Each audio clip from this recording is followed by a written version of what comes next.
Okay, so we're talking about Nietzsche, and the text is called Truth and Lies in the Non-Moral Sense. And we're really dealing with sort of the epistemological question today, which is basically what do we know and what can we know? And how is the human intellect limited? That's basically the question. How is the human intellect limited? And even going a little bit deeper is how does the human mind fall victim to itself? It becomes ensnared by its own web. All right. So we have to talk about, and then there's actually an ethical bit there, which is, now that we understand that the mind works this way, what are we supposed to do with it? Okay. And Nietzsche says you can't run away from the human intellect. You can't run away from the human mind. You have to kind of take a specific attitude towards it. Okay. So that there's a little bit of the ethical component at the end, which I also want you to retain, which he calls the distinction between, which he calls the rational man and the intuitive man. And that's where we'll finish, this distinction between the rational man and the intuitive man. So what we're talking about, let me kind of just shoot out some words here. What we're talking about is basically the mind, the human mind, its capacity to represent things linguistically, conceptually, okay? I guess the main concept here for this lecture is concepts.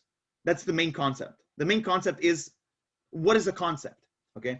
And what Nietzsche, let me give you one of the main quotes that we're going to be unpacking. And Nietzsche is going to say, concepts are the graveyard of perceptions. And this is basically where he's going to be going. What he's going to say is, the human mind is a kind of, creates a kind of a schema. It creates a sort of an understanding of the world in which it finds itself in. And what potentially happens is that it gets stuck in that schema. All right. So you end up mistaking concepts for real things. There are things that don't have an independent reality. They exist only because we create an abstraction of them. But then we give that abstraction sort of life or momentum, and we lose sight of the actual thing, the actual objects of our experience. Okay, so let me try to put it this way, and then I'll give you a philosophical question that I don't have the answer to, but we're going to be unpacking. Let me try to put it this way: is that basically, as we've touched upon, your experience of the world is in part, at least in part. Now we can ask ourselves, to what degree your experience of the world is in part tailored by your linguistic framework.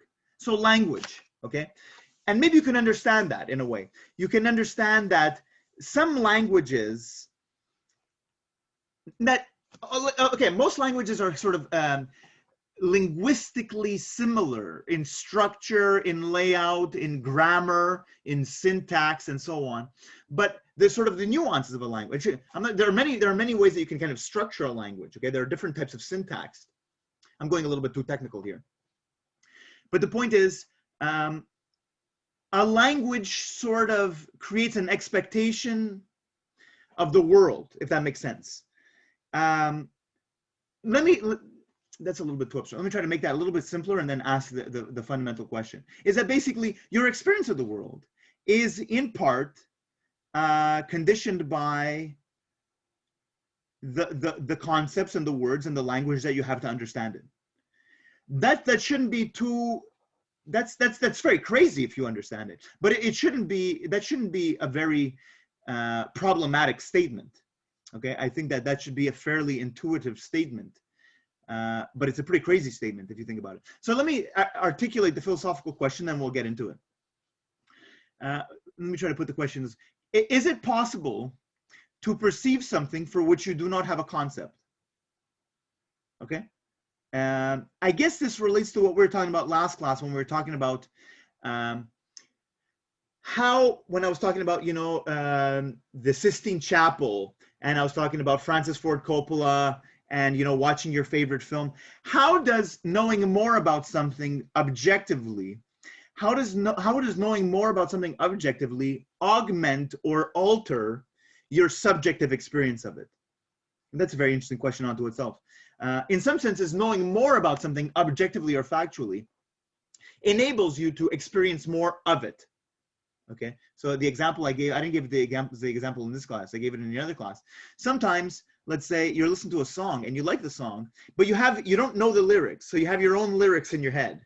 Okay, and sometimes the lyrics that you have in your head are better than the actual lyrics. So sometimes when you Google the lyrics and you discover the lyrics, you know the lyrics now objectively, but you wish you didn't know them. Okay, and sometimes you Google the lyrics. So that would be an example of knowing more actually undermines the subjective experience. But you might also Google the lyrics and you might say, wow, these lyrics are crazy. And that might actually augment your experience of the song. Okay. So the question is, can you perceive something? And you can almost ask this in the interview question, in the interview assignment at the end of the semester, if it's a question that intrigues you. Is it possible to perceive something for which you do not have an intellectual framework or understanding or a concept of? In some sense, let me try to give you my take on it. And I think this is where Nietzsche is going to go. In some sense, you can, but it's difficult. Okay, it's not your default mode of interaction. For the most part, things only stand out if you already have some bearing of familiarity with them. Okay, so most of the time you only see what is sort of already implied by your worldview, which is pretty crazy. Okay, but at the same time, you want to say that there must be some possibility to perceive something for which you do not have a concept. Otherwise, there would be no possibility for, I guess, learning something new or for growth. Okay, so that's kind of where we're going with Nietzsche. I think it's a very powerful text. This idea of the human mind, it's a double-edged sword. It simultaneously is a tremendous benefit to us, and it is simultaneously, in some sense, a curse. What are the limits of the human intellect? And how does it get deceived? How is there the possibility of self-deception of the human intellect? Okay, basically what he's going to say is this. He's going to say, we invent, as I said with the quote, okay, graveyards are the concepts of the graveyard of perception. We invent things, and then having forgotten that we have invented them, take them as real. So we become, in some sense, ensnared by our own magic. You know what I mean? Like the sorcerer's apprentice, who gets who is ensnared by his own magic in a way. Okay, so that, I guess that's enough to sort of give you a sort of sense of where we're going. Let's unpack this. So I want to give you this quote. I want to talk about a different text. I want to talk about a text by Aldous Huxley. Because I think he has some interesting things to say about this, and then we'll get into the text from Nietzsche. Okay, okay. So this is a quote. I like this quote. I think it captures an aspect of it. Before I sought enlightenment, the mountains were mountains and the rivers were rivers. While I sought enlightenment, the mountains were not mountains and the rivers were not rivers. After I attained enlightenment, the mountains were mountains and the rivers were rivers. Yeah. So what is it? How can we make sense of this? Anybody want to take a stab at this? So just go ahead. Go out on a limb here and say that it kind of translates a bit to his idea of the camel, the lion, and the baby. Okay, in what sense? Well, because before you go out and you seek enlightenment, you've been predisposed certain ideas and belief systems, so you're harboring them and you don't necessarily question them because they're part of your worldview. Mm-hmm. And during the lion stage, out of rebellion, you actively seek out this thing, and now everything is fragmented and you're kind of piecing it together, and now things take on different meanings, or at least you're not certain of what they might actually represent. And once you come back to the full baby, where you've essentially kind of released your ideological shackles, now you see them for what they are, and it seems like you're kind of like back to square one, but at least you have a real meaning of what they are. So now they are indeed what they are. It's no longer either predisposed or what you're. Yeah, I think that's solid. That's very good. Okay, that's actually the first time the student makes a connection to this with the camel, the lion, and the baby, and I see that. Okay, now that you say that, you're sort of you see things as they have been told to you. Then it's kind of here. It's kind of fragmented, and you don't even know sort of what is. And then you sort of come back to it, and the baby stage, and you go back to that same concept, but having sort of understood it for yourself. Yeah. That's good. Okay, that's actually a good way to put it. So it basically, exactly, it's like you absorb the word, the concept, and we need to make a distinction between two things. Okay, what you would call, let's say, the referent, and that which is the concept which is referring to. Okay, so there's a difference between. This is an example. I believe he uses the example of a leaf in the text. I like to use the example of a flower. The word. Now, again, this, if you understand this, you can basically understand everything that he's going to be unpacking in the coming text. There's a difference between the word flower and that which the word is trying to point to. Okay, and what you realize is that they're completely different things.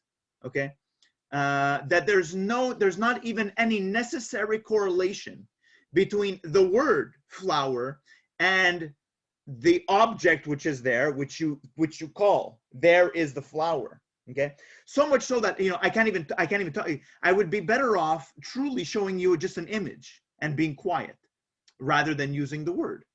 But when I use the word flower, that's very interesting, and that's part of the benefits of language. When I say flower, I don't even have to ask you to visualize it.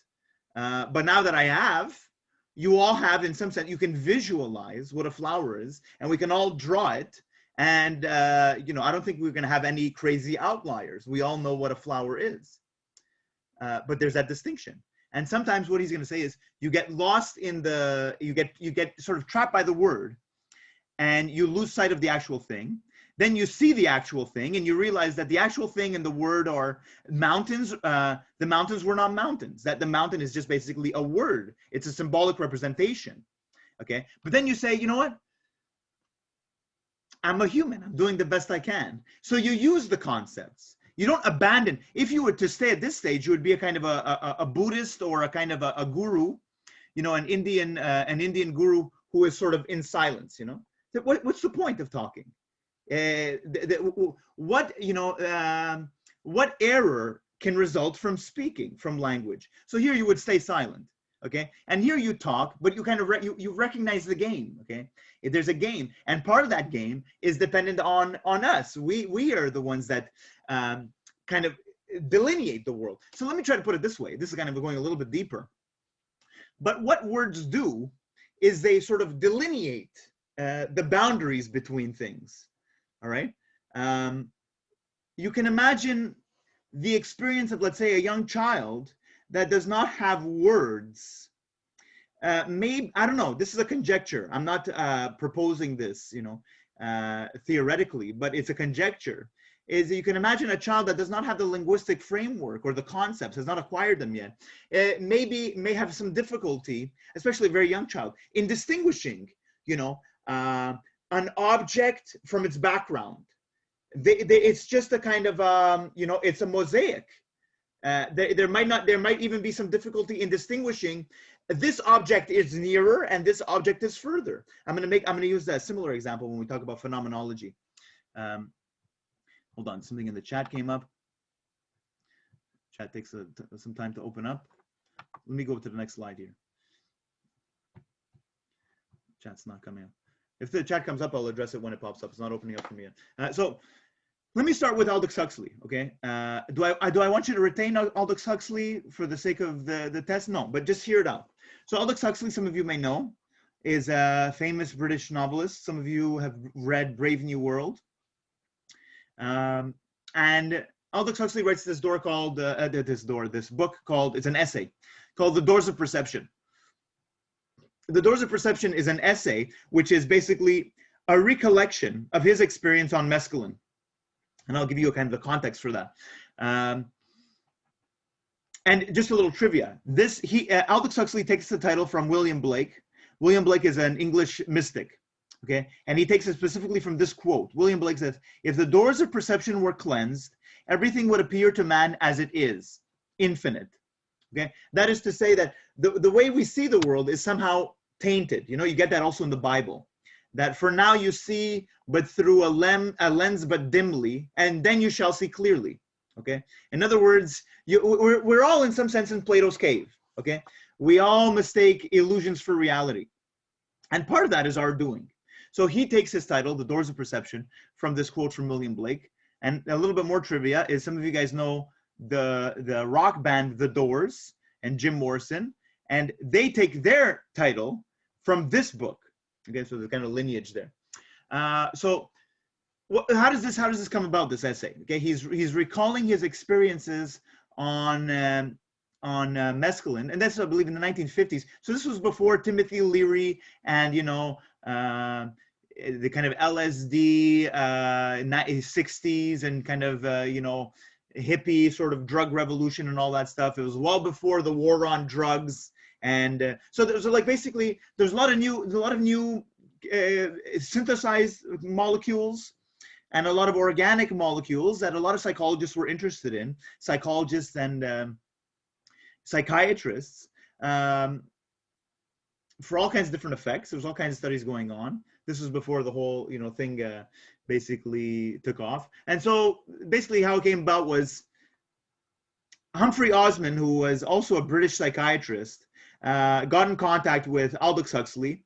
And there's basically a question, okay? The question, Aldous Huxley was interested in this as well. So he kind of proposed, he volunteered as a kind of a guinea pig for Humphrey Osmond, who was a psychiatrist studying the effect of psychedelic drugs and their potential therapeutic effects. And basically it came about that there was a challenge that a lot of psychiatrists had, was they would give this to people, and some of them would report very significant experiences, some of them diabolical, some of them beautiful.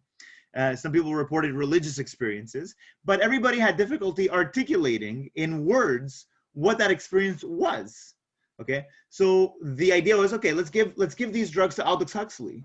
He's a very articulate individual. Maybe he can articulate what this is all about.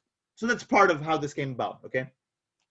Now, this is not a sort of, I'm not saying, you know, go and do what Aldous Huxley did. I'm not just, okay, this is a little point of caution. So let me just read, let's go through the quotes, okay? Because he's gonna come to, there's a lot of stuff that's happening in this book. He describes the experience. He goes into some kind of philosophy of mind. He goes into some kind of social commentary as well. He wrote this after the fact, okay, recollecting his experience. But he does agree with Nietzsche on sort of, you know, what is the mind doing? Okay, so let's get into it. So he says, thus it came about, one bright May morning, I swallowed 4/10 of a gram of mescaline dissolved in half a glass of water, and I sat down to wait for the results. Okay, so let's read here, and then I'll give you some of the points. So he says, basically, he was recalling his experience. He was thinking about, what is the role of the brain? Okay, and he entertained this distinction: is the brain producing my conscious experience of the world, or is it kind of funneling it? Okay, now what do you mean by that? Let me give you sort of two analogies. When I'm in my car and I turn on the car radio and I'm listening to, you know, radio station, the car is not producing the radio station. The radio station is sort of there. Okay, it's just present. Okay, it's being broadcasted out, and my car is picking it up and making it present to me. It's making it sort of apparent. It's making it visible to me in that sense. Okay, it's making it perceptible, but it's there. The radio is transmitting. It's picking it up. It's not producing it. Okay, if you contrast that, let's say, what's going on your computer screen right now, whether you're on a laptop, whatever, that what is being produced, actually that's even because it's coming over, you know, it's that's also kind of being broadcasted out. Okay, but suppose you're, let's say, watching a movie on your computer, that would be sort of being produced at that moment by your computer. So he says, what is the role of the brain? Is the brain producing your conscious experience of the world, or is it sort of funneling it? So he's entertaining this again. The suggestion he's entertaining, he's not proposing this again. He's sort of entertaining this idea. The suggestion is that the function of the brain and nervous system and sense organs is in the main eliminative and not productive. So let me see here if he says, okay.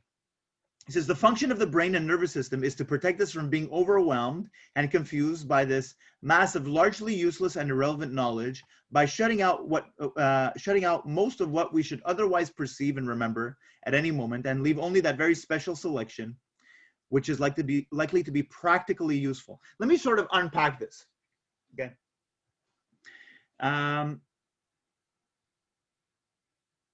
So consider your experience right now. You're sitting down, and this works a little bit better if we're actually sitting in the classroom, because there's more ambient noise and stuff like that. But there's a lot going on. Let's say in my personal experience right now, there's a lot going on, okay? I feel the weight of my body on the chair, which really didn't come to my mind until I drew it to my attention. I feel the weight of my legs on my feet on the floor. I hear my voice. Now that I draw it to my, I can feel the movement of my face. There's the light there. There's all the lights that are balanced, all the colors of this room. But basically, a lot of that, like, let's say there's even the fan of the laptop, which is very faint, but I can pick up on it. So your brain, your senses are basically giving all this information to your brain, and your brain has to sort of make a judgment call, okay? It has to use these sort of heuristics and all these processes and say, okay, this is useful and this is not useful. This enters into conscious awareness and this does not enter into conscious awareness. So now that I start talking about the faint noise of the fan, my brain is preoccupied with formulating that message, and I actually stop hearing the faint noise of the fan until I stop talking, and now it's back in my conscious awareness.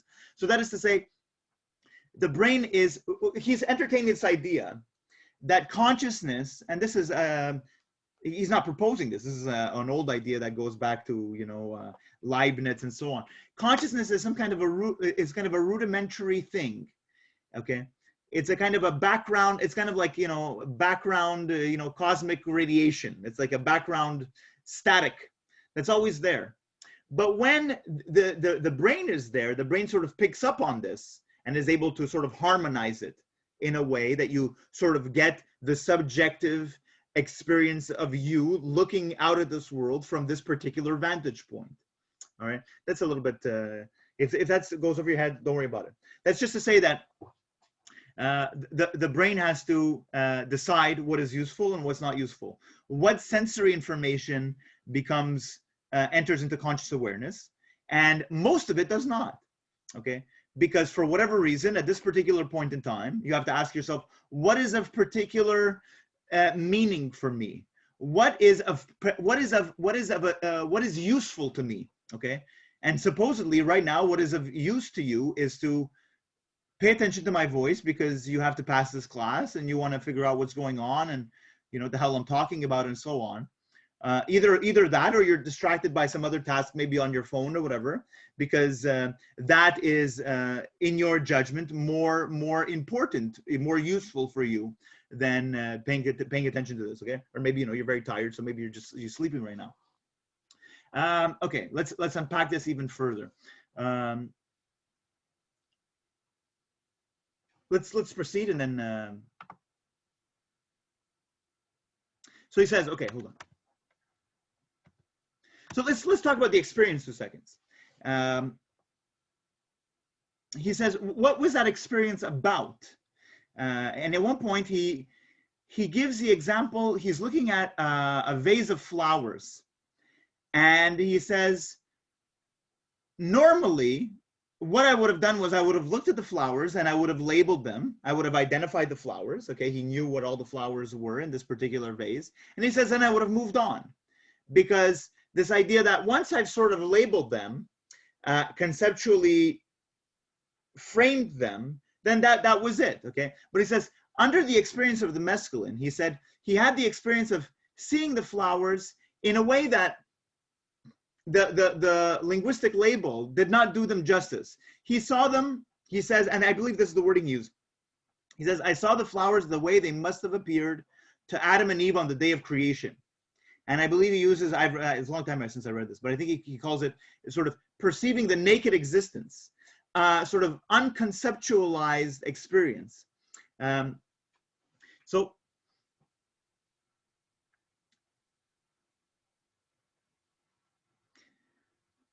he says the sort of the crazy neurotic that was obsessed with survival, that basically that's what the brain is doing.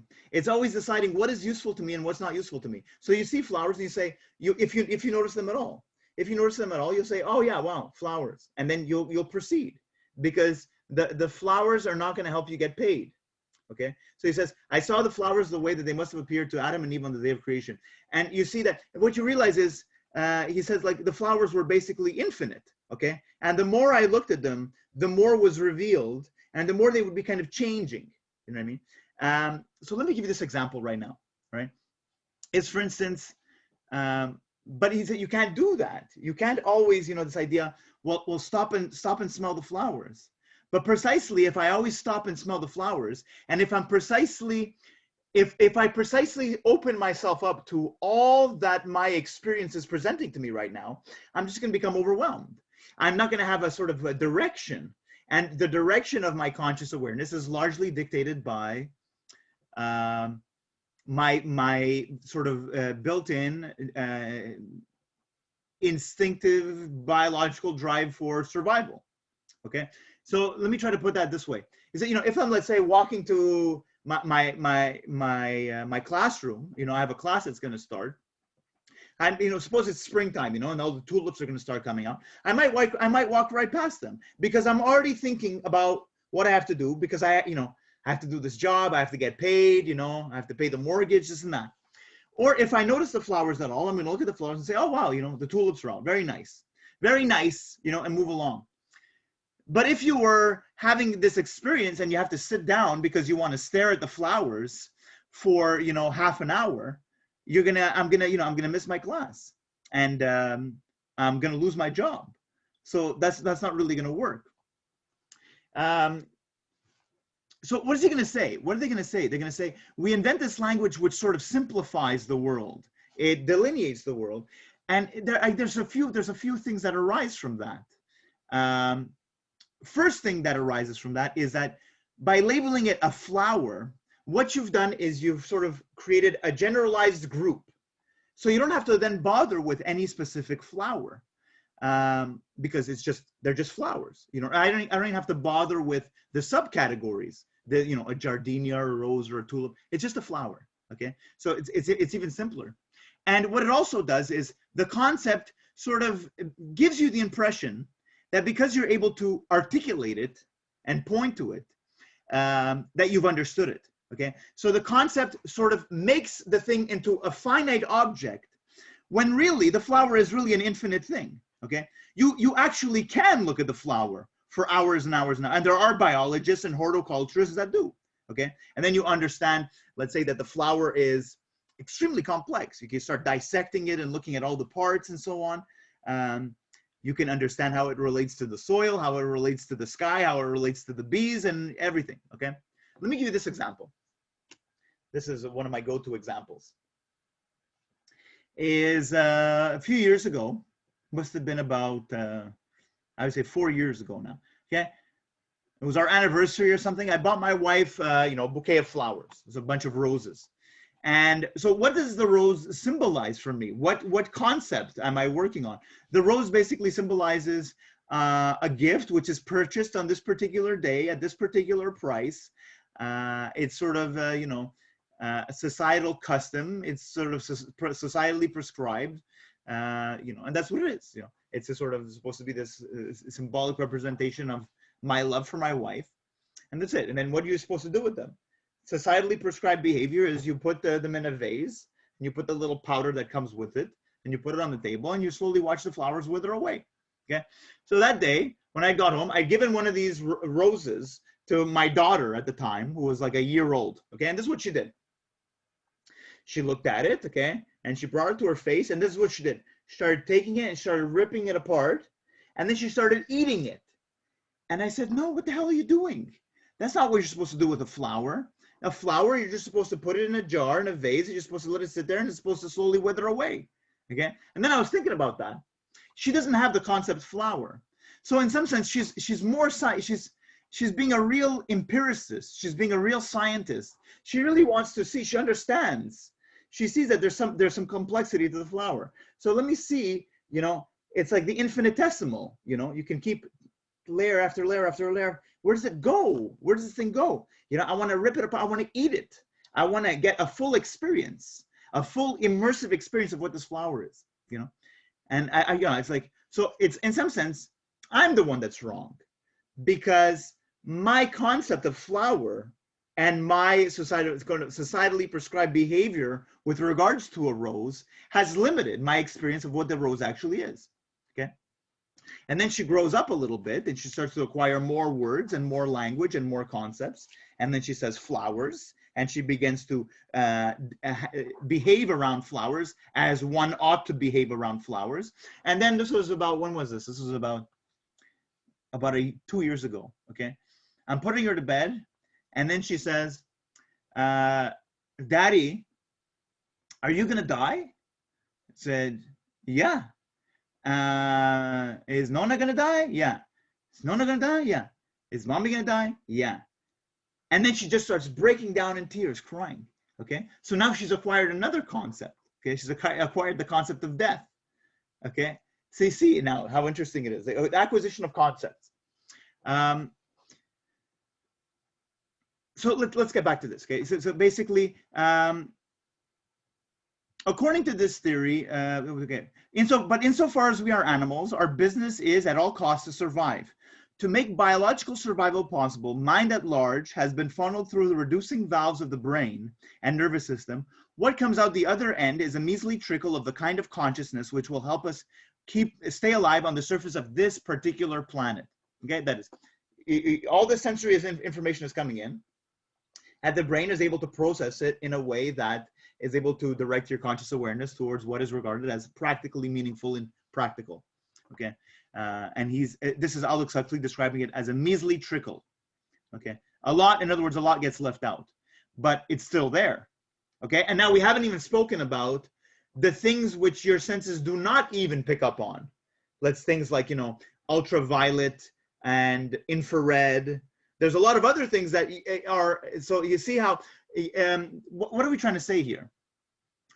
The human body, along with its sensory apparatuses, and the human mind is limited by its own structure, and furthermore leaves out a lot more than it lets in. Okay, so just there's kind of preliminary remarks. To formulate and express the content of this reduced awareness, man has invented and endlessly elaborated those symbol systems and implicit philosophies which we call languages. So here we go. Now, what is the cost and benefit of a language? And I think that Aldous Huxley is a very good writer. Okay, I think he gets it spot on. Let me just read it. Every individual is at once the beneficiary and the victim of the linguistic tradition into which he has been born. The beneficiary insofar as language gives us the accumulated record of other people's experience. Okay, now let's just unpack that. Think about other animals. Other animals do not have the capacity to learn as we do. And the reason why we have the capacity to learn as we do is that we're able to communicate as we do. And furthermore, we're able to keep written record.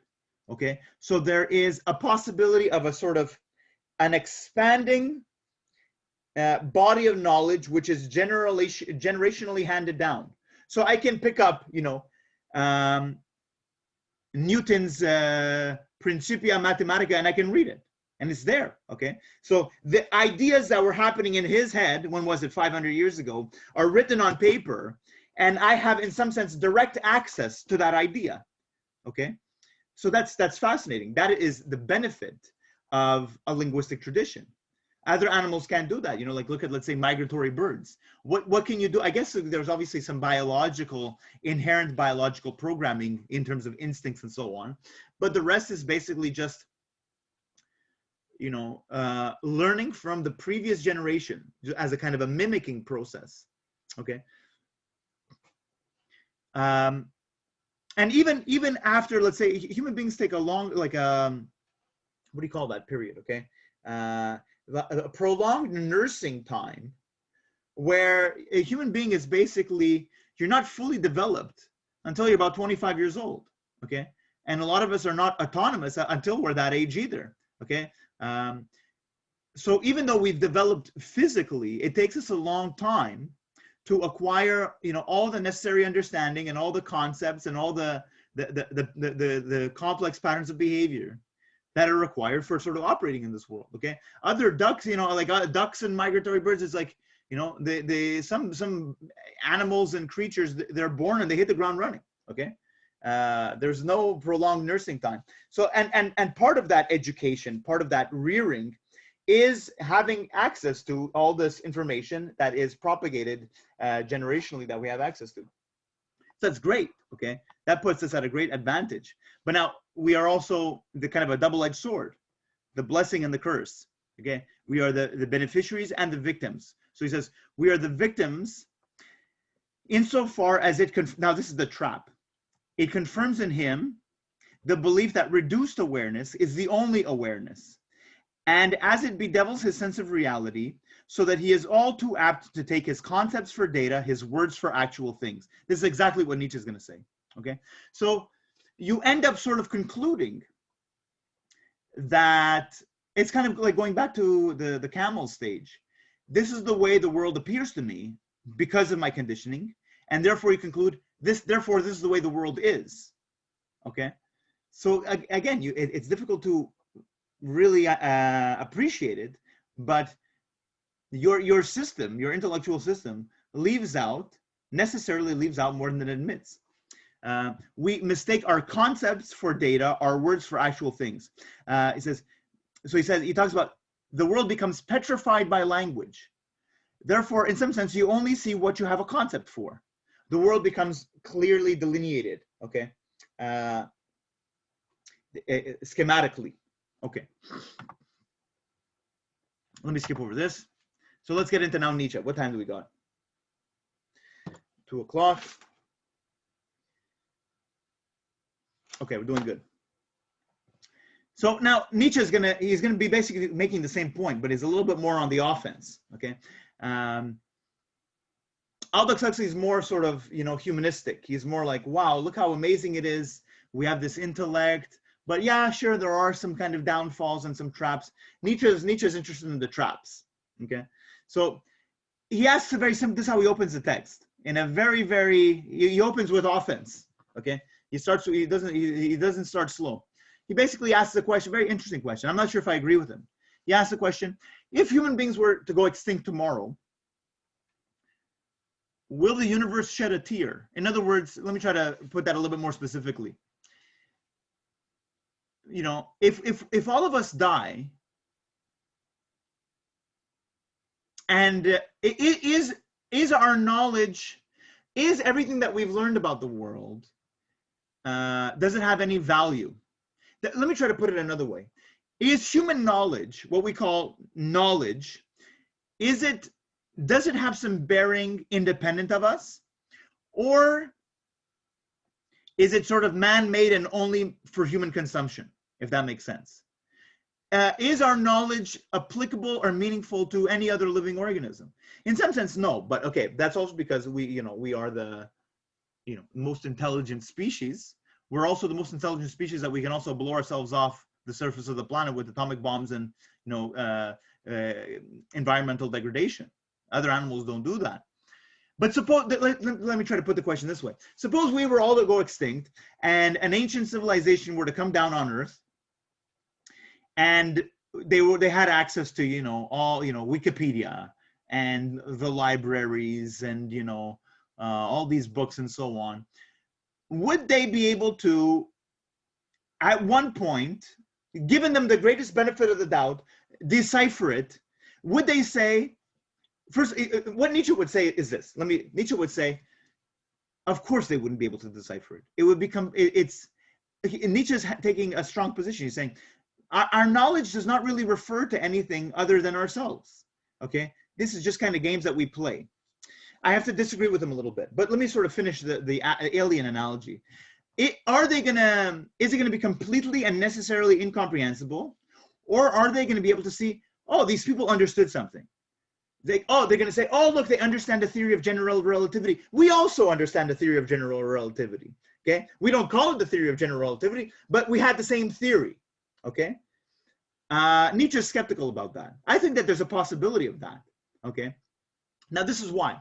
This is why I think that, because mostly I agree with Nietzsche that most of the things that we talk about have really no reference to anything other than us. Okay, when we talk about, let's just kind of list some completely man-made concepts.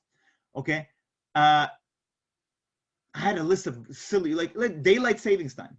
Daylight saving time cannot possibly have any reality anywhere other than human beings on this particular planet. Okay, but it matters. You know what I mean? If you don't take daylight savings time seriously, you're going to be late for your interview by an hour and you're not going to get the job. So there are, again, real world consequences to made up things. Let me go even further. When we talk about Simone de Beauvoir is going to say, well, let's talk about, let's say, identity categories, identity concepts. Let's talk about gender, okay? Are our ideas about gender necessary biological truths, or are they societal fabrications that we're all sort of hypnotized to, and we sort of propagate them? They become real not because they are real, but because we make them real. And then we forget that we made them, so then we really think that they're really real, okay? Even race, you know what I mean? The idea of race is also a kind of a construct, that if an alien race, if aliens were to come down, they wouldn't delineate groups of people in the way that we delineate them, okay?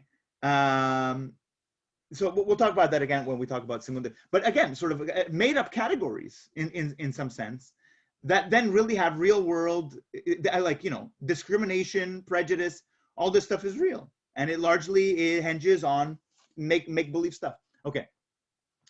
Let me sort of make the point that where I disagree with Nietzsche.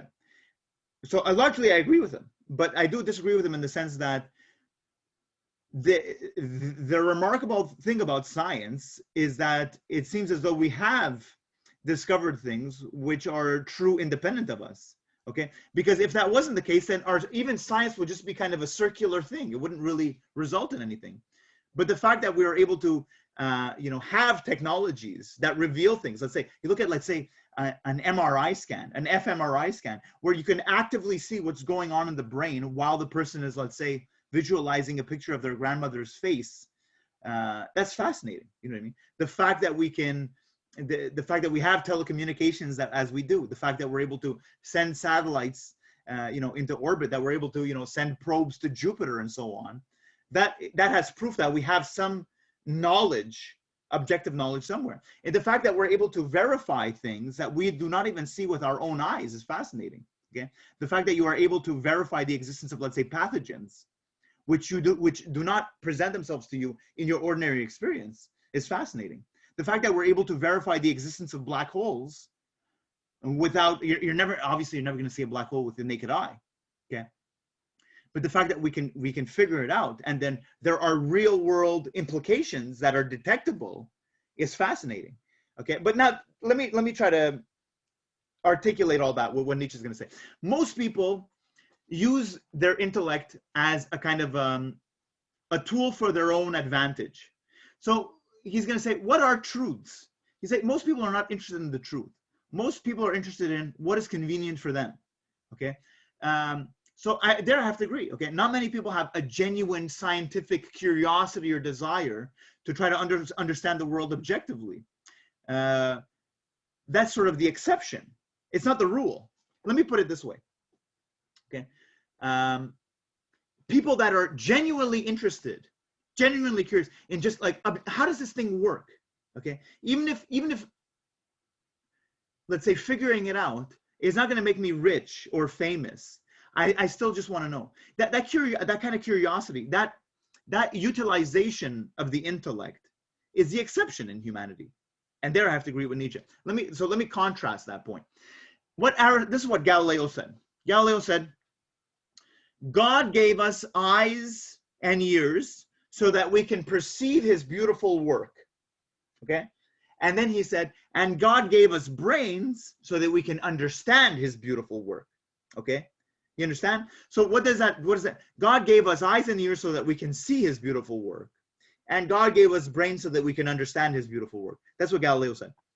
So the implication there is that God gives us the means to understand things objectively. Okay? Nietzsche's going to laugh at that. Nietzsche's going to say, no. Basically, he said he's going to say our intellect, our brains are just the product of evolution. Okay, they are more of a survival thing than a truth thing. Okay, let me try to put it this way: do your senses deceive you? It's not quite right to say that your senses deceive you. Your senses are limited. Okay, there's a lot of things that, let me see if I have it here. Okay, you don't see, as I said, cosmic background radiation. You don't see dark energy. You don't see things that are over the bandwidth of the human eye or under the bandwidth of the human eye. You don't see ultraviolet light. You don't see X-rays. You don't see ultraviolet light. And that stuff's all there, okay? And furthermore, to complicate things even further, the light that you do see, you say, oh, look, there's a star. Are you sure that it's still there? What you're seeing of the light of the star might be light that left that star, 200 million years ago. Okay, so if you're able to sit around for 200 million years, you're going to see that the light is actually it's exhausted. The light that you see is old light. Okay, it's the light as it took its time to travel to get to you. So the star that you're actually looking at, you don't even know if it's there or not in reality. Okay, but who cares? Who cares? It's like, yeah, we're obviously limited. It's not like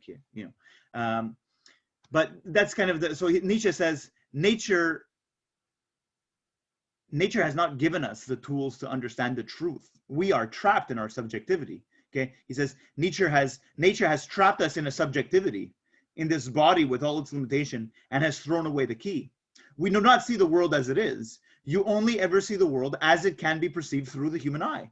And then again, I think it's fascinating that we're able to verify things that are not visible to the human eye, and that we're actually able to verify them, and they have real world implications and consequences. That's fascinating, but again, that's the exception.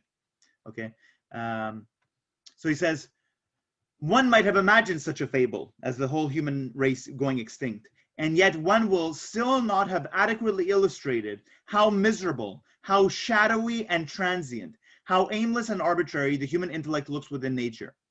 There were eternities during which it did not exist, and when it is all over with the human intellect, nothing will have happened. Okay, so that's the point. Let me just run this by you since we're at it, and I think I have a bit of time here. We'll try to be done in about 25 minutes or so. But some of you guys may have seen, those videos, which is basically, what will the world be like if human beings, what will the world be like in 100 years from now if human beings disappeared today? If human beings disappeared right now, what will the world be like in 100 years from now? And basically, there wouldn't be much left, okay?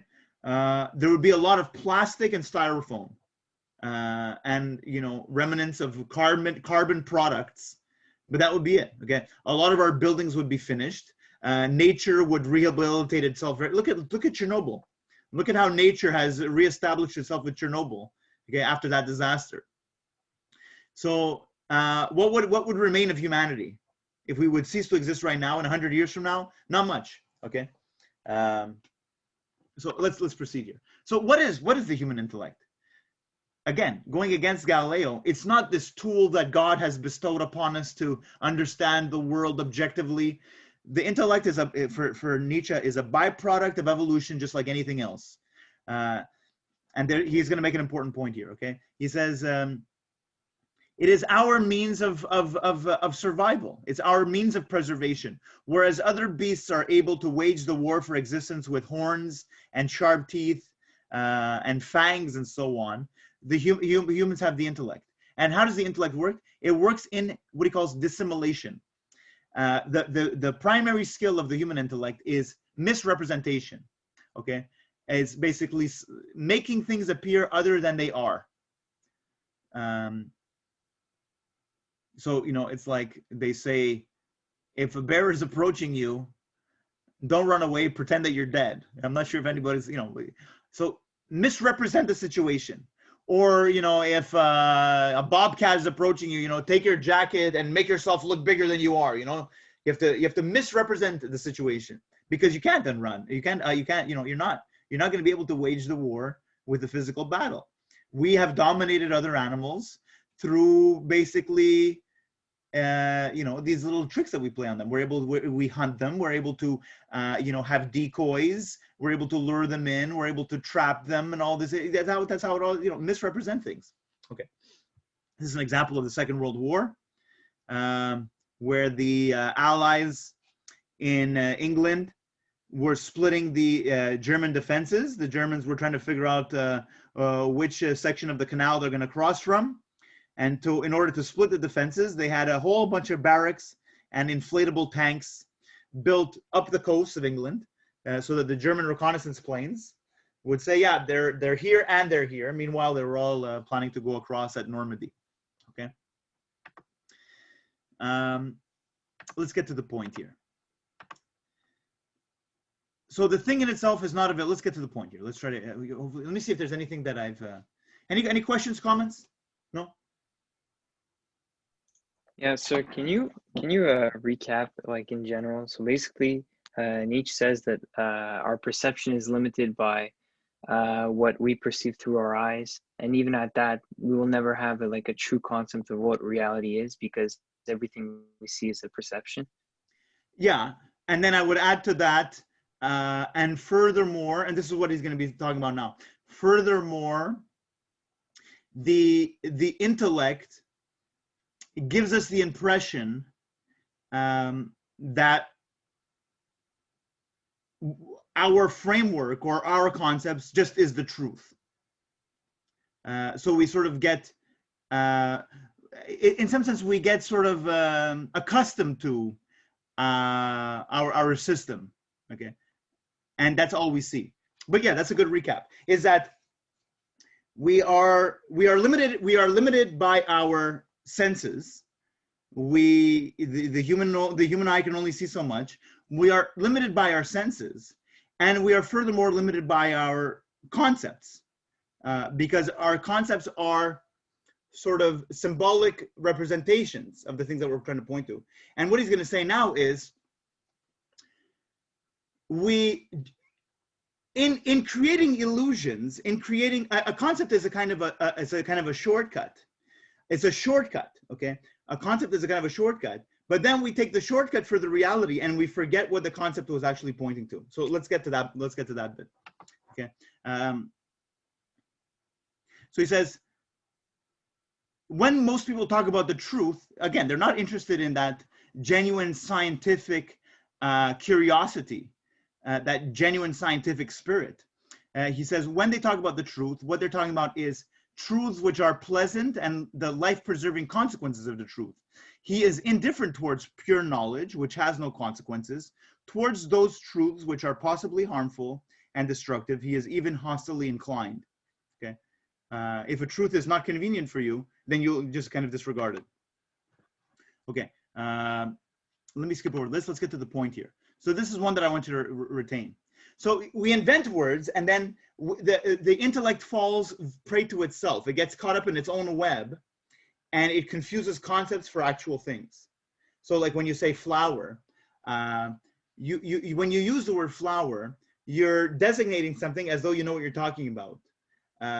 And therefore it's kind of convenient, because then you don't actually have to bother perceiving the flower and understanding the differences between flowers and how the flower works and how it's structured and how it operates and so on.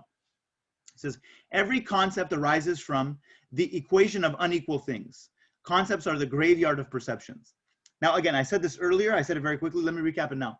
I think there are two ways in which that's true. Okay, he uses the example of a leaf. He says, a leaf is, it's called, what's the technical term? I think it's called a hypernym. Okay, a hypernym is basically an umbrella noun. Okay, so if I say a leaf, okay, there can be hundreds of different types of leaves of different types of trees, and each leaf is itself unique. But you don't have to bother with understanding any of the particularities or the mechanisms or structures of any of these leaves because you just now have the concept leaf, okay? So again, I guess the same thing applies to, let's say, racist ideas or prejudice ideas. You just say, oh, this person is, this person is black, this person is white, this person is, and therefore you have this sort of prejudice idea, and you don't have to bother with the specific individual. You don't have to say, well, let me figure out who this specific individual is, because you say this person is, I group this person into this category that I have, and I already have a kind of intellectual idea of what that category consists of, and therefore let me generalize all of these attributes to this specific person. In the same way that you don't have to bother perceiving the individual leaf, you don't have to bother acknowledging and communicating with the specific individual. You could just be prejudiced, okay? And so it's limited in that sense. Concepts stand between you and the raw perception. They act as a kind of a filter. So again, like linguistically, let me try to put it this way. I'm not sure if this, there are probably many better examples, but this is what came across in another class, was basically, I think in Russian, we make a distinction in English between, let's say, blue and purple. In Russian, they don't make that distinction, okay? It's basically the same word, slightly modified. So does that potentially change your experience of it, of the color? I'm not sure, okay? Maybe not, but let me give you another example, okay? Suppose you are, from, I don't know, where's a place that hardly snows, if you're, let's say, in Virginia or something like that. Maybe it doesn't snow every year. So you only have one word, okay? You have the word snow. But then, if you're, let's say, a Canadian, you can talk about, let's say, slushy snow and sticky snow and fluffy snow. And then if you go, let's say, you talk to an Inuit, you've all heard that, okay? That kind of trivial thing. It's like, like Inuits have like 15 words for snow or something like that. I'm not sure, I'm probably exaggerating. It's not 15, but you sort of get the point.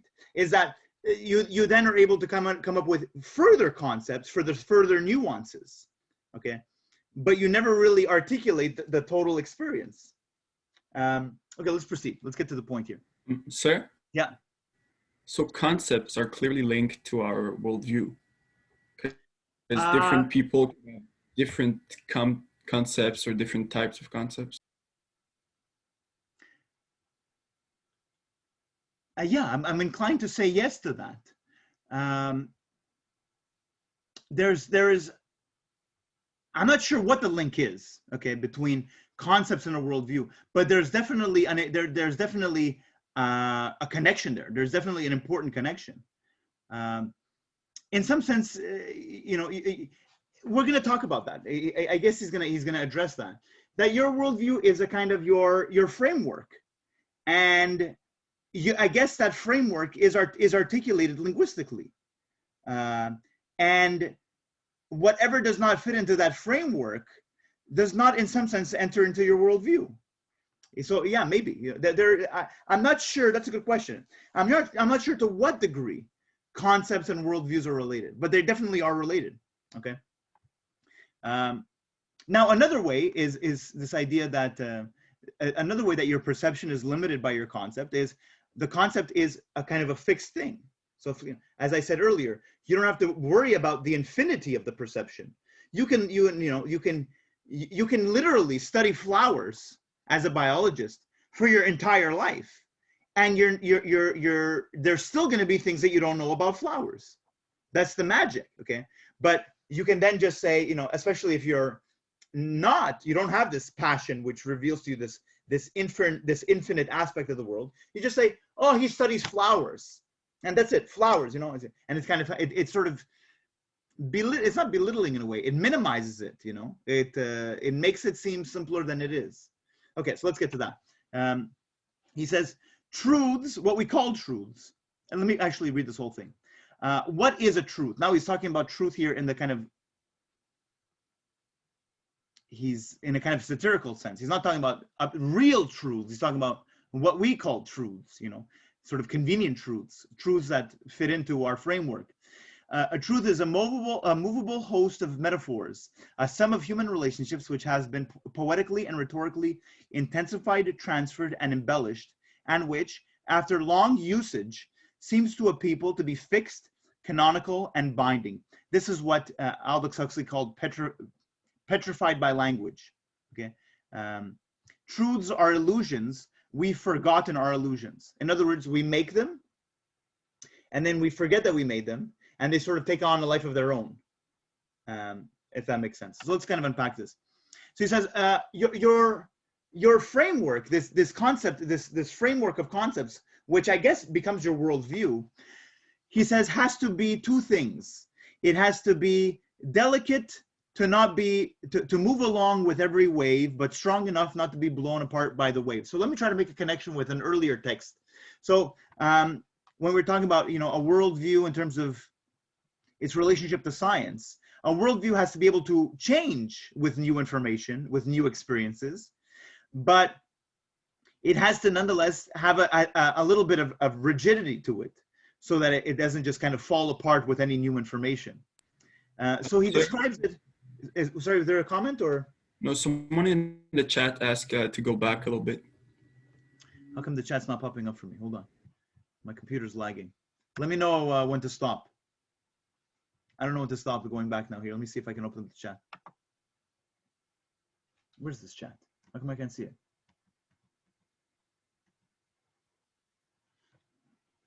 I need to know where to go back to. Here? It was Sorry? Peter. It was Peter. I don't know. Peter, you want to help us out by unmuting yourself, because I don't see your entry here. My apologies. He said it's good on chat. Okay. So that's it. A worldview is, but again, what he's trying to say here is a worldview is something that we make. Okay, it's a construction. It's a spider's web. We are making our own web. Okay. So now there's an important point that he wants to make here. Let's get to the point here.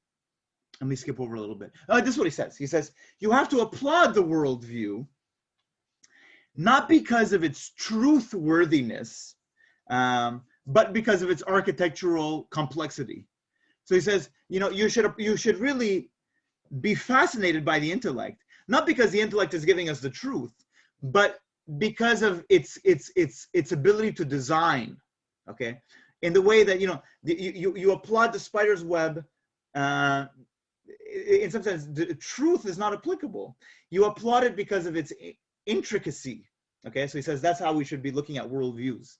If they have any beauty, it's not because they're truthful. It's because they're intricate and beautiful. You got to applaud the audacity to make such a structure. Okay, let me skip over this. Okay, a very simple point is that other subjective beings potentially perceive the world very differently. The world does not appear to be the same way, from the eyes of a sparrow and a worm that it does to a human being. Different things stand out. On a rainy day, the point of the worm is to go from this part of the sidewalk to that part of the sidewalk, and that's it. That's it. That's the world for the worm. And we're very busy. Oh, today I got to go here and I got to go there. So that's what's important for us.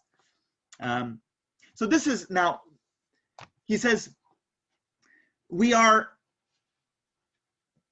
he's using, let's go back to the first text that we talked about. We talked about, he says, a worldview gives you a sense of familiarity and comfort, okay? Now he's using that, but kind of negatively. He's saying our worldview gives us we are sheltered, and you can use that word with a kind of a negative connotation. We are sheltered by our worldview. In other words, if you choose to, you don't have to see things that don't fit into it and that are unpleasant. And you can give your sense the impression that yes, we understand what it's all about, and we're so great. Okay, so we're kind of sheltered. We shelter under our worldview. Okay, and again, that word with a kind of negative connotation, that you are sheltered means that you're kind of afraid of, in some sense, of reality. That's kind of that's the story. If you know the story of the Buddha was sheltered. Okay, his father did not want him to see the real truths of the world, that there is poverty and that there is sickness and there's death. So he was sheltered from that.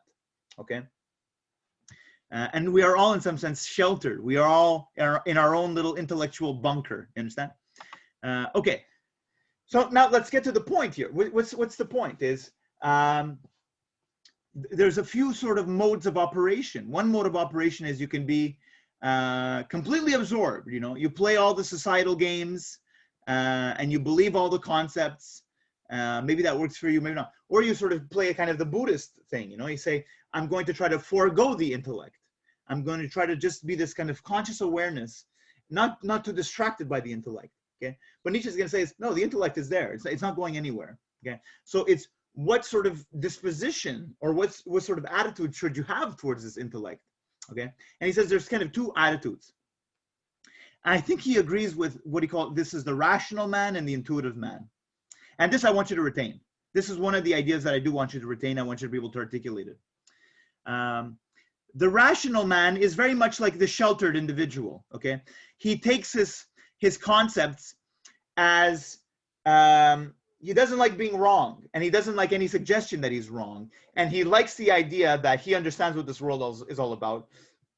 And the rational man, his idea of success in life is avoidance of hardship. He says, you know, if I can live to a ripe old age of 80 or 90 years old, and you know, I was able to avoid tragedy and hardship, therefore that must prove that I knew what this world was all about, and therefore I was smart, okay? I didn't get caught up in that, and I didn't get into any accidents, and I didn't get caught up in this scam, and I didn't divorce my wife, and, you know, my kids didn't end up fucked up. So you know, that must mean that I knew what it was all about, okay? There's a misconception here with the pictures. I have the rational man kind of as a scientific person, which that's kind of wrong, okay? What I mean by that is sort of everything is sort of clear cut and linear. Everything has to fit into that framework, okay? Some of you watched that little video that I sent of Alan Watts. Alan Watts talks about the, what do you call it?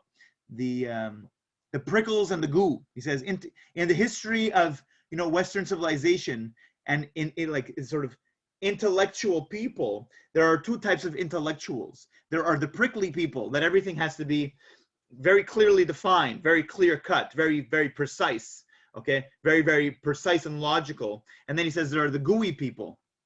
They're sort of kind of more romanticist. And, you know, he says if you're a prickly person, you like Einsteinian physics. And if you're a gooey person, you like, you know, quantum mechanics or so on. And yeah, I put he calls this the intuitive, the rational man and the intuitive man. I put the intuitive man as an artist, and that's not quite right either, okay? Because if you take like somebody, let's say Einstein was a very obviously an amazing scientist, but he had that intuitive aspect about him, okay? It's like willing to play with the concepts, you know? What happens with my concept of the speed of light if I entertain the idea of me holding a mirror in front of me and running at the speed of light, you know, be willing to play, you know, work with the concepts. The concepts are not rigid. They're, to understand that the concepts are also your own creation, that they have some malleability. So the rational man he regards success in life as the avoidance of hardship. The intuitive man is the overjoyed hero, but because he has no concepts, he says he's a kind of an idiot. And Nietzsche says he keeps falling in the same ditch over and over again because he's not able to sort of schematize or formalize his experience of the world. So he kind of wants to live fully, but he never has a kind of an articulated sense of how to do that. Okay, let me try to give you a few more examples here. I have here these bank robbers. Okay, so if you've watched these are great movies. In Heat, you have the idea of a bank robber as the rational man, okay? Very, very cold, very calculated, very precise. Everything has to be linear. And the idea is he doesn't even enjoy the benefits of his bank robberies, okay? At one point, you go into Robert De Niro as sort of the mastermind, you know? And you go to, there's a scene in his house, and his house is empty. And another character asks him, well, you haven't gotten around to buying furniture? And he says, no, not yet. Because he's so busy thinking about the details and the logistics of the next bank robbery. That's all he cares about. You know what I mean? But in some sense that he misses like, he misses the point of it. He's so caught up in it that he's not even enjoying it anymore. Okay, it's very procedural. It's very algorithmic.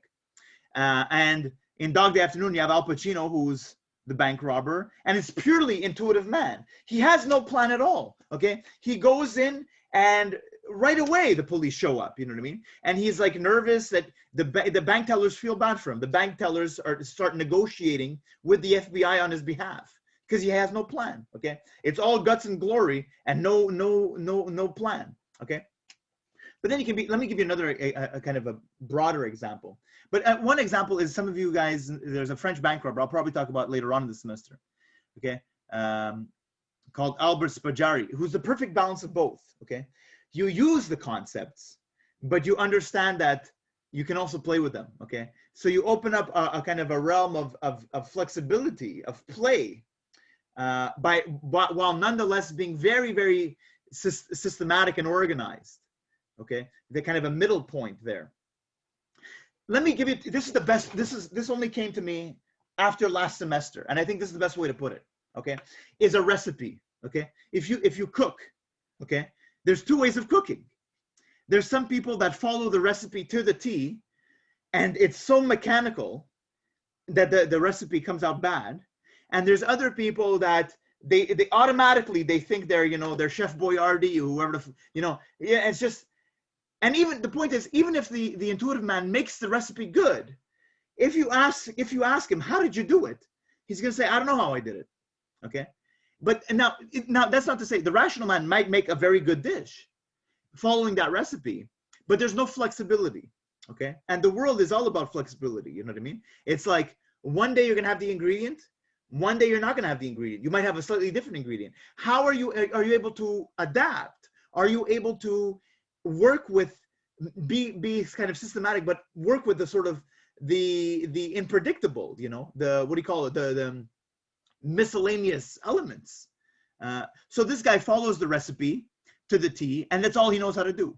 So like, if he doesn't have his cookbook, he's going to freeze. Okay. And this guy is just a free-for-all. And even if he makes a good recipe and you ask him, how'd you do it? He'll never be able to reproduce it. Okay. So can you find a kind of a middle ground there where you say, I am an intellectual being. I have this brain, and this is how this brain operates. I'm stuck with concepts, but which concepts are going to be meaningful and which concepts are not going to be meaningful? Which concepts are truthful? Which concepts are man-made? And also realizing the malleability of concepts. If that, hopefully that makes sense. Okay, I think the recipe way to understand it is the simplest way to understand it. Okay. Let me sort of conclude with this now. Let me see what time I have. Okay. Let me see. Okay, we're going to be done in max 7 minutes max. So this is an analogy that I like to use. Okay, is the sandcastle. Is why do you build the sandcastle? You build it just for fun. That doesn't mean that you don't take it seriously. To build the sandcastle is to take it seriously, while nonetheless playing. You understand? That's the intuitive and the rational man. You're taking it seriously. That's the rational man. But you understand that it's just for fun. It's like a sandcastle competition. You're going to take it seriously, and that's part of what makes it fun. But while retaining, not forgetting that you're just doing it for fun. Okay. So the rational man would do what? The rational man would be, he would make the sandcastle, and while he's making the sandcastle, he forgets why he was making the sandcastle, which is just for fun, and he starts to get anxiety when the waves start to come in at 5 p.m., 6 p.m., the tide starts to change, and starts to erode at his sandcastle and compromise his sandcastle. He starts to, it bothers him, okay?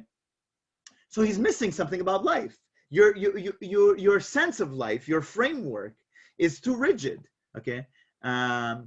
So the point is this, the point is life is the sandcastle, and one day you're gonna die, and the sandcastle is gonna be washed away, okay? Everything that you do and everything that you own is going to be rendered to dust, given a long enough timeline, okay? Does that mean that you just commit suicide right now? No, there's still value in playing. You build the sandcastle because you can, insofar as you can build it, and you build it as audaciously as you can, okay?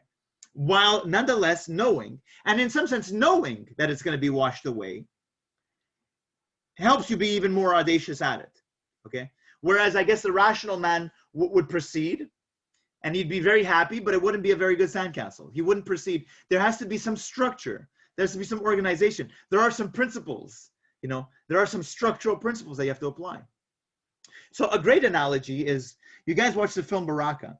If you guys watch the subsequent film by the director, which I suggested, which I'm not going to assign, but if you find the film, it's called Samsara. One of the opening scenes is you have these, I believe they're Nepalese Buddhists, and they're doing the sand mandala. And you see that it gives you a really sense, it's super intricate, okay? They're like little grains of colored sand, and they make this big thing, you know? And it's symmetrical, and it's beautiful, and it's colorful. And they spend days and days and weeks making this sand drawing out of colored sand, okay?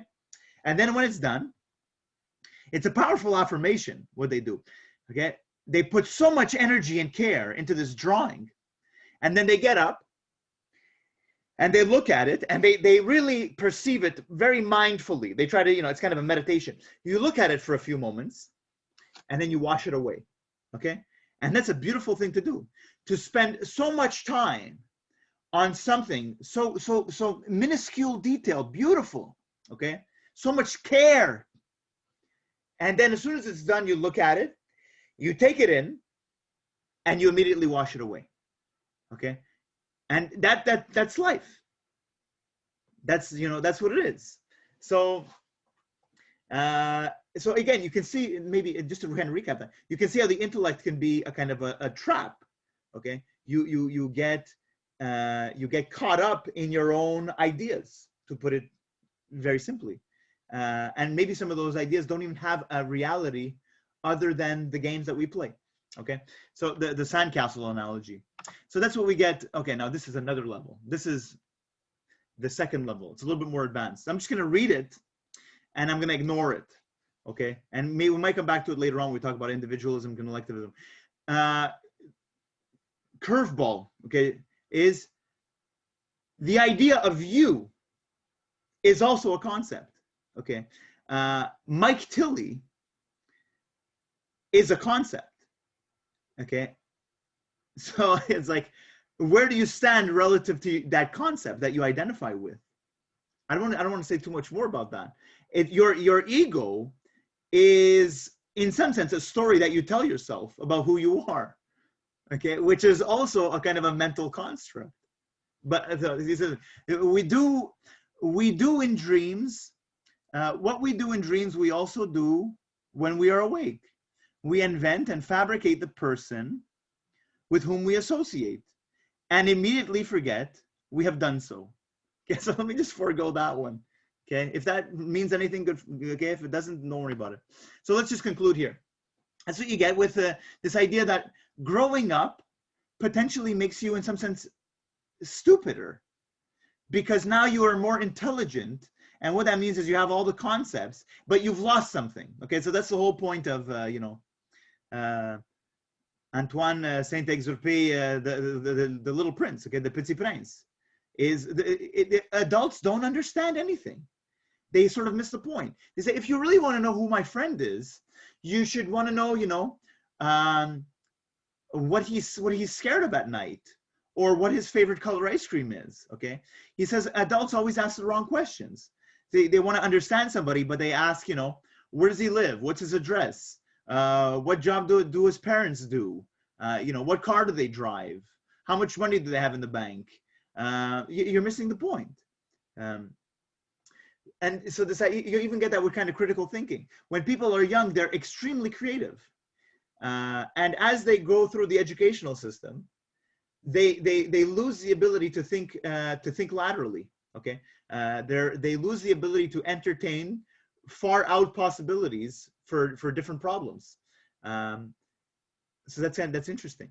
Okay, so he says, in every real man, a child is hidden that wants to play. Okay, it says, this is a quote that I like: a man's maturity, that is to have rediscovered the seriousness he possessed as a child at play. So take life seriously. Live seriously. Get fully involved in it, but don't take it seriously. Okay, so that's the point. And that's what we all make that mistake in some sense. We, at one point, we all play the role of sort of make-believe. We all role play. And one day you play the role of being an adult, and then you forget that you were only playing the role of being an adult, or you're sort of pressured into it. And then you say, no, now I'm adult. Now it's serious. You know, I'm not a child anymore. And you make that distinction as though it's a really meaningful distinction to make. Okay. And then, you know, you're stuck with the concept of yourself as a serious adult, you know, and it's serious. It's very, very serious. Okay. Any questions or comments with regards to that? Any reactions? I have a question. Yeah.